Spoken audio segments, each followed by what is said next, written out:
জেলা কমিটির বৈঠকে সেখানে সবাই মন্ত্রী ছিলেন, আশিস ব্যানার্জি ছিলেন এবং অল এমএলএরা ছিলেন, সভাধিপতি ছিলেন, সবাই ছিলেন। সবাই এক একে যা বার্তা দেওয়ার বার্তা দিয়েছে। আমাদের বার্তা একটাই, 1 তারিখ থেকে 30 তারিখ পর্যন্ত পার্টির যে প্রোগ্রাম, সেই প্রোগ্রামগুলোকে সফল করতে হবে। সেই তার প্লাস আমরা যেসব বুথে হেরে আছি, মন্ত্রী থেকে আমরা সবাই একই কথা বললাম, যেসব বুথে আমরা হেরে আছি, অঞ্চল president, block president, MLA plus panchayat সভাধিপতি, পঞ্চায়েতের প্রধান নিয়ে প্রত্যেকটি অঞ্চলে 10 জন করে বুথের লোককে ডেকে সেখানে বসে কেন হারলাম, কী জন্য হারলাম, বুথগুলো তার পরিচালনা প্রতিটা ব্লকে যে বুথে হেরে আছে। এটা কবে থেকে শুরু হচ্ছে দাদা? এটা মোটামুটি 30-এর পর শুরু হবে। কি পদ্ধতিতে সেগুলো রিকভার করা হবে? এমএলএরা দেখে নেবে, এমএলএরা যেখানে এমএলএ আছে তারা দেখে নেবে, তাদের টিম থাকবে।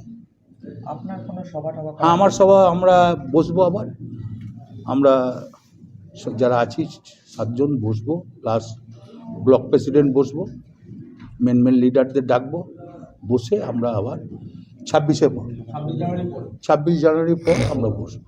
দাদা, শহরের বিভিন্ন শহরে যে ভোটের হার, হ্যাঁ, সেটা আমাদের 3টে শহরে হার আছে, রামপুরহাট, বোলপুর, সিউড়ি। এটা নিয়ে আমাদের আলোচনা চলছে। মানে দিন পর জেলা কমিটির বৈঠক, কর্মীরা কতটা উৎসাহিত? ভালোই উৎসাহিত। দেখুন, আগেও তো জেলা কমিটির মেম্বার মিটিং হয়েছে, আগেও তো জেলা কমিটি আমি যখন ছিলাম না তখন আপনি ফিরে আসার পরেই প্রথম। তার আগে হয়নি? তার আগে হয়েছে দীর্ঘ 2.5 বছর পরে এই এত বড় আপনার দেখ, সেটা নয়, একই ব্যাপার। ও পার্টির যারা কর্মী আছে, যারা আমি ছিলাম না, তারা তো দলটাকে চালিয়েছে।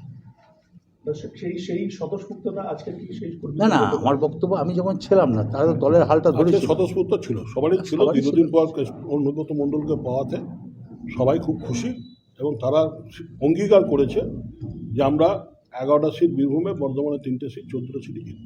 আর আমাদের যেটা সিস্টেম ছিল আজকে, 167টা অঞ্চল প্রেসিডেন্ট, অল জেলা পরিষদের মেম্বার, অল পঞ্চায়েত সমিতির মেম্বার, সবাইকে ডাকা হয়েছে। 520 জনকেই ডাকা হয়েছে। বেশ কিছু জায়গায় একটু সমস্যা রয়েছে, সেইগুলো কি মেটানো হচ্ছে? সব বসে বসে মিটিং হবে, চিন্তা করো না। 2 দিন, তুমি 1 মাসের ভেতরে দেখবে সব মিটে যাবে, জলের জল হয়ে যাবে। আগামী বিধানসভায় সে আপনি জিতবো। আরবারে 21টায় আমি 21টায় টিকিট দিয়েছিলাম, এবারে কটায় দেবো ঠিক নেই তো, 14টা তো জিতবই। কতখানি এই এক্সপেকটেশনটা কিভাবে করছেন? কতখানি? যেভাবে মানুষ ভোট দিয়েছে সেইভাবে এক্সপেক্ট করছি। ভোট তো দেবে মানুষ। শহরের ক্ষেত্রে দাদা আলাদা চিন্তা ভাবনা রয়েছে? করছি, ওটা আলোচনা করবো। পার্টির এটা আভ্যন্তর ব্যাপার, ওটা আমরা আলোচনা করছি 3টে পৌরসভা। এরপর আবার কবে মিটিং করছেন সেটা জানিয়ে দেবো। ঠিক আছে।